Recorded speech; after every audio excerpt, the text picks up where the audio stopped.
this constant battle which shifts back and forth. Sometimes one side appears to be winning, sometimes the other side. Ultimately, the demigods are always victorious, but demons give them a good run for their money.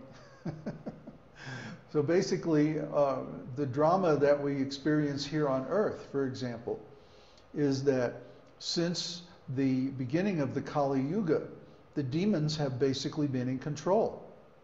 And because of that, we have destroyed the structure of the family, destroyed the structure of religion.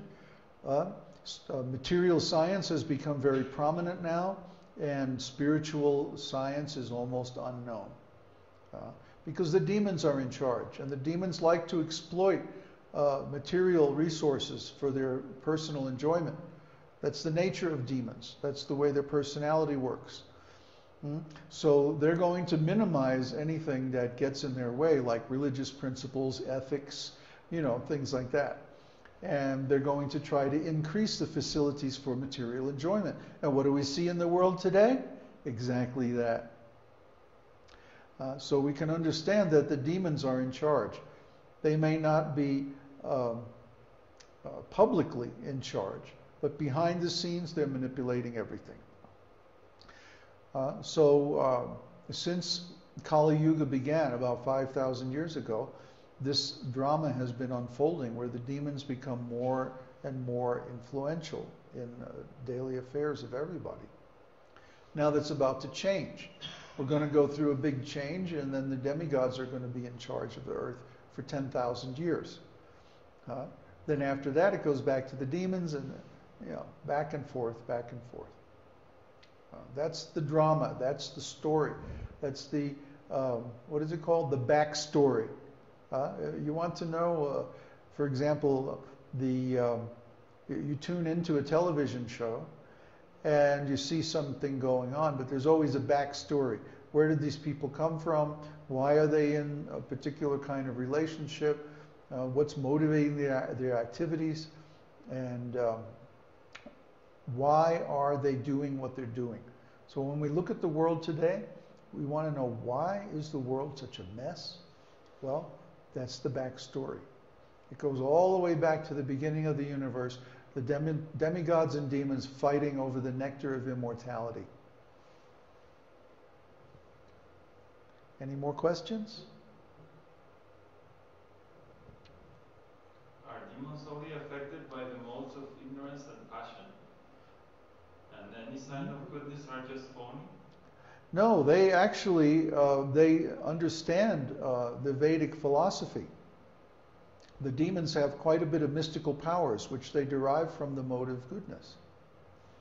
They also perform austerities. They also perform yoga. They even perform sacrifices. Shukracharya teaches them all these arts. But ultimately, they are tricked and cheated and forced to lose because they're always fighting against God. You can have great qualifications, great knowledge, great strength, or even great good fortune, but if you fight against God, sorry, you're going to be defeated. It may take a while. There may be lots of ups and downs in between, but the ultimate end is very clear, very certain. The little small-time demons that we meet in the human level are, they're mainly in the mode of ignorance and passion. That they can be controlled that way. See, the really big demons operate by tricking other people into performing impious activities. They know very well what's the result of sinful activities. Therefore, the way they operate is to trick other people into performing sinful activities, and thus they become unfortunate and easily controlled. Just like if you can get someone addicted to a drug and you supply that drug, then you have power over them. So the demons are getting the people in general addicted to sinful activities, because then they're very easily controlled. All you have to do is control the supply of the material enjoyment that they're addicted to, and you have them completely under control. That's the demon's game. Buy this, enjoy that, huh? Go here, do this, do that. You see all these advertisements on TV. Get a better car, get a bigger house, huh? Special, no interest, big sale, you know. And they promote all these useless things, makeup, you know, so many nonsense things. Very expensive, very high profit. So then when you become addicted to them, they become a fashion in society. You have to have them. Then the demons profit. They profit and profit and profit. They play off one side against another in a war and sell weapons to both. So, you know, the demons are very clever. They're very intelligent. Or not intelligent, cunning. They're very cunning. They know how to arrange things in a very tricky way so that they always profit no matter what the situation is. Anyway, we don't want to talk about the demons, we want to talk about God. So, we have here the same problem with the mouse. There must be some distortion because I'm trying the other one and it's working good. Okay. Some interference or something. Well, it's a long ways away. Oh, now that works perfectly. Look at that. That's beautiful. Some interference. Yeah. Or maybe it's just too far away. I don't know. Anyway, we have 4 kinds of signs. Water, fire, air, and earth. Cancer, Scorpio, and Pisces are the water signs. Aries, Leo, and Sagittarius are fire signs. Gemini, Libra, and Aquarius are the air signs. And Taurus, Virgo, and Capricorn are the earth signs. This is pretty standard astrological knowledge. But what's not standard is that the Varnas, or Vedic social orders, are connected with these 4 kinds of signs and are ruled by them.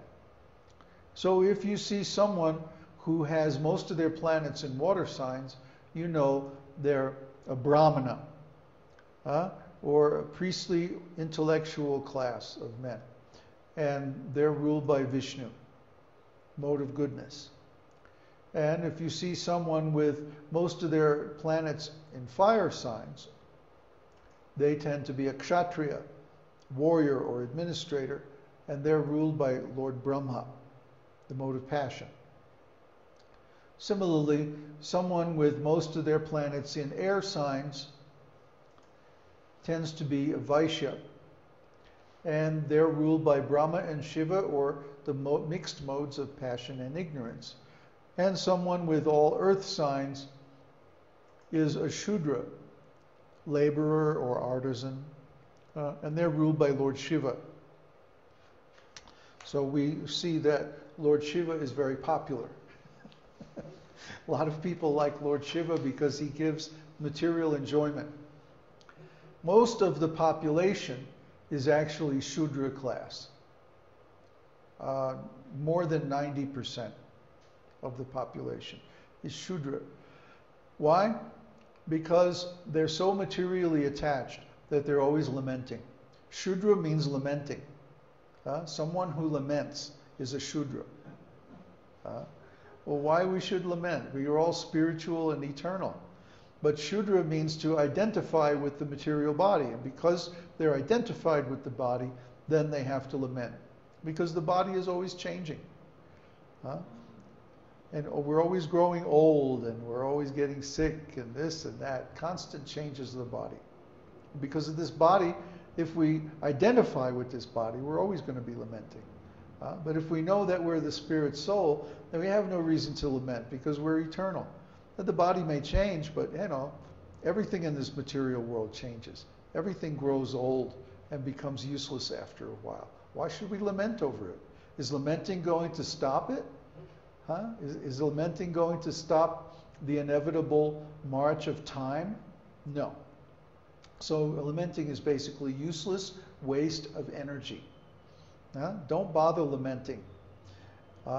Because we're spirit souls. Now the 3 higher classes, the Vaishyas, Kshatriyas, and Brahmanas, they are all initiates. They're initiated by a bona fide spiritual master, especially the Brahmana class. The Brahmanas are the natural intellectuals. They like to study the Vedas. They like to perform religious rituals. They enjoy things like meditation, chanting, and like that. And they're the natural teachers of all the classes of society. So those people have to be cultivated. They have to be given facilities. They need to be given the freedom to cultivate spiritual knowledge without having any other material responsibilities. The health of the society depends on this. If the Brahmanas are not given facility, if they're forced to go out and serve people of lower consciousness, then this most valuable resource is wasted. And the whole society becomes corrupt because of it. Especially the Kshatriyas. If the Kshatriyas